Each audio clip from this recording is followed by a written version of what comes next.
to study session. Today we are going to start our new chapter of NCERT, that is first chapter, chemical reaction and equations.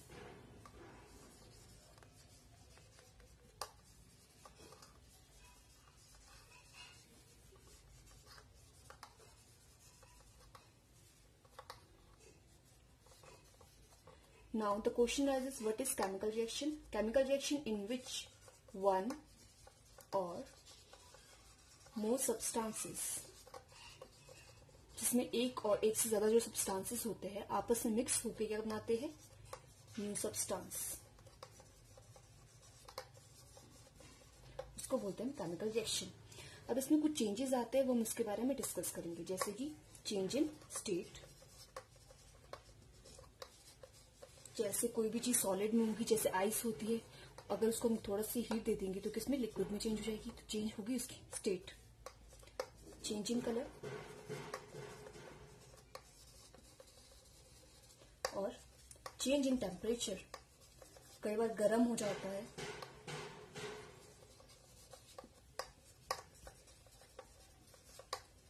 Change in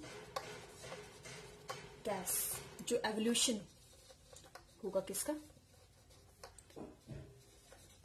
gas का.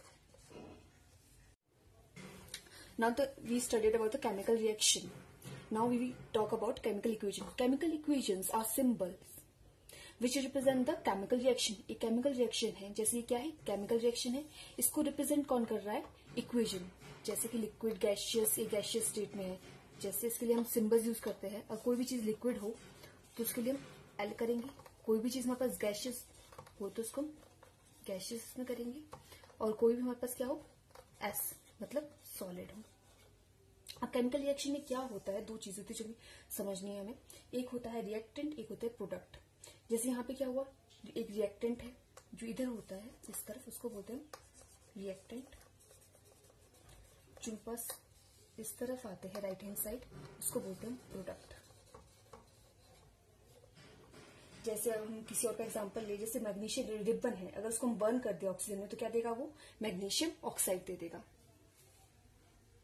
जैसे magnesium oxide था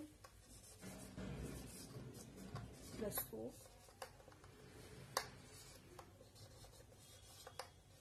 MgO बन जाता है. इससे करेंगे, balance करेंगे इसको हम.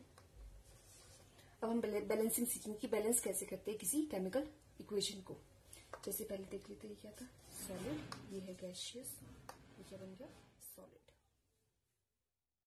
Now we will do the balancing of equation. For example, we take iron and we will take water and ferric oxide बनेगा इससे, और बनेगा इससे जी हमारे पास H2. अब ये क्या होता है हमारे पास, रिएक्टेंट्स, ये क्या होता है, प्रोडक्ट. हम क्या करेंगे, पहले एलिमेंट्स लिख लेंगे सारे, जो हमारे पास एलिमेंट्स है. कौन कौन से एलिमेंट्स हैं हमारे पास, आयरन, हाइड्रोजन, ऑक्सीजन. इसका हम देखेंगे रिएक्टेंट्स. रिएक्टेंट में देखेंगे आयरन कितना है, सिर्फ 1, हाइड्रोजन कितने हैं, 2, और ऑक्सीजन कितना है, ओनली 1. अब हम देखेंगे प्रोडक्ट में. प्रोडक्ट में हमारे पास आयरन कितने हैं, 3, और हाइड्रोजन कितने हैं, 2, और ऑक्सीजन कितना है, 4. अब देखिए हाइड्रोजन इक्वल है एक दूसरे के, पर आयरन यहाँ पे 3 है, यहाँ पे 1 है, तो इसको हम क्या बना देंगे, यहाँ पे 3 मल्टीप्लाई बाय 3 कितना हुआ, 3. इसको हम ब्रैकेट में ले लेंगे, और ये भी हो गया जी 3 हमारे पास. अब देखेंगे हम हाइड्रोजन तो बराबर है, ऑक्सीजन की बारी आ गई. ऑक्सीजन यहाँ पे कितनी है, 2, और इसको भी हम यहाँ कितने बना देंगे, ऑक्सीजन 4 है यहाँ पे, सॉरी, और यहाँ पे कितनी बना देंगे, 4. तो हम इसके आगे क्या लिख लेंगे, 4 लिख लेंगे हम ब्रैकेट लगा के. तो मल्टीप्लाई बाय 4 कितनी हो गई, ये 4. ये तो इक्वल हो गए यहाँ पे, पर क्या हो गया, इससे बैलेंसिंग हाइड्रोजन की बिगड़ गई. यहाँ पे हाइड्रोजन कितने हैं, 2, और यहाँ पे कितने होंगे, 4 2 सा 8, कितने होंगे, 8. तो हमें यहाँ पे भी 4 से इसको मल्टीप्लाई करना पड़ेगा. ये भी क्या हो गया, 8. ये सारी होगी बैलेंस. अब क्या बने बस 3Fe3 + 4H2O. फेरिक ऑक्साइड का फॉर्मूला वही रहेगा, +4H2O. ये होगी हमारी balancing of equation. Balancing of chemical equation due to of law of conservation.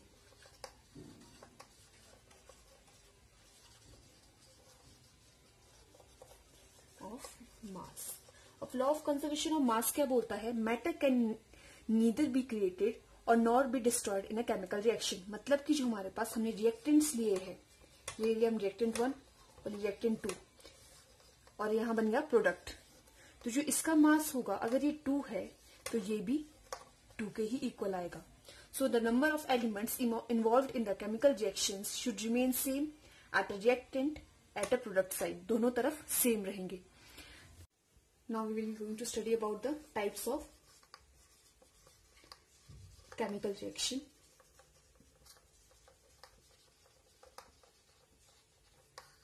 First one is combination reaction, in which reaction two or more reactant, दो reactant होंगे आपस में कंबाइन करके सिंगल एक प्रोडक्ट बनाएंगे। जैसे ए ले लिया हमने पहला और दूसरा बी ले लिया, उस मिलके क्या बना देंगे? A B. इसका एग्जांपल ले लेंगे बर्निंग ऑफ कोल, जिसमें क्या होता है कार्बन ऑक्सीजन कंबाइन होकर CO2 बना देंगे।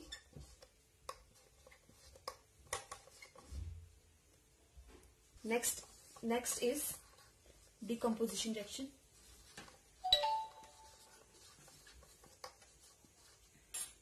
Decomposition reaction in which compound splits into 2 और मोर सब्सटेंसेस। जिसमें क्या होगा हमारे पास, जैसे इमेजिन कीजिए ए है, ये क्या है हमारे पास रिएक्टेंट और ये दो में कन्वर्ट हो रहा है। जैसे हमारे पास इसका एग्जांपल ले लेते हैं H2O। H2 किसमें स्प्लिट हो रहा है? H2O plus O2। H2 क्या है? लिक्विड। ये क्या है? गैस। ये भी क्या है? Gas. Now the third one is displacement reaction.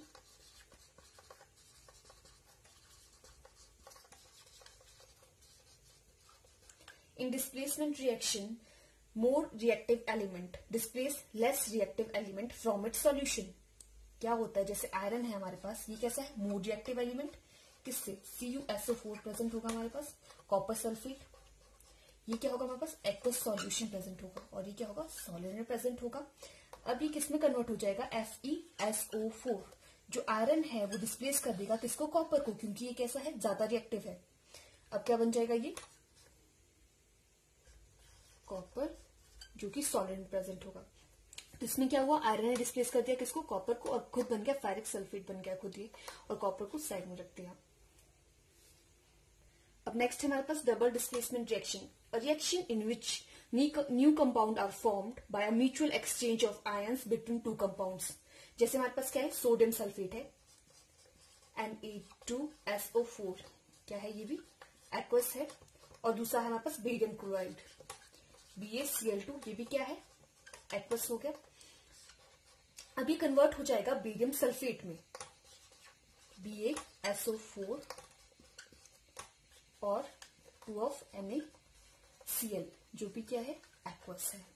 अब इसमें क्या होता है? जो सोडियम होता है वो किसकी प्लेस में आ जाता है? बेरियम की, और जो बेरियम है वो किसकी प्लेस में आ जाएगा? सोडियम की। तो क्या करता है? ये म्यूचुअल एक्सचेंज कर देता है आयन का कंपाउंड के अंदर। और फिफ्थ वन है, हम इससे पढ़ेंगे ऑक्सीडेशन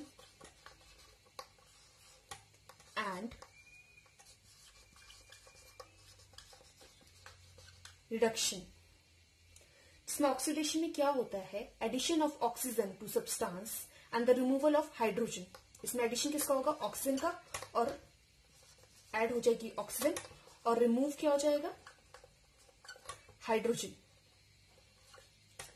अब देखेंगे इसमें, और रिडक्शन में क्या होता है? एडिशन ऑफ हाइड्रोजन, हाइड्रोजन का एडिशन हो जाएगा, और द रिमूवल ऑफ ऑक्सीजन। जैसे एग्जांपल लेते हैं कॉपर का, कॉपर के साथ अगर ऑक्सीजन कंबाइन हो गई, क्या बना दिया इसने? Copper oxide. ये होगी हमारे पास ऑक्सीडेशन। अब नेक्स्ट हमारे पास जब ये क्या है? कॉपर ऑक्साइड किसके साथ मिक्स हो जाता है? हाइड्रोजन गैस के साथ मिक्स हो जाएगा, तो क्या बना देगा? Copper plus H2O।